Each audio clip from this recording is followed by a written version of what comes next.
Jadi iya ai gunungna di mana? Aya gunung gede, aya gunung deui, gunung keyakinan orang Tasik, gunung Galunggung. Dinu teologi sosial itu aya nu disebat puun turun ti Galunggung.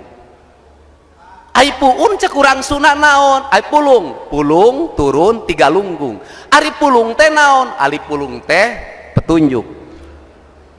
Cek urang Jawa wangsit.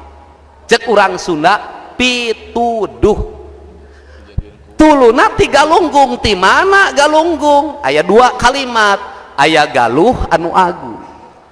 Ai galuh naon? Ai galuh teh galeuh, ai galuh teh rasa, hate. Jadi saha jelema nu menang pituduh dinu ajaran Sunda nyaeta jalma anu galuhna menekung kanu agung. Jalma nu menang pituduh nyaeta jalma nu celik putih celak herang caang bulan 14 jalan gede sasapuan teu geuneuk teu maleukmek bersih hatena eta anu menang pituduh. Mantake saha nu ngajarkeun guruna apang di ditu di Suryalaya ngajarkeun anak ka dieu nempokna di dieu.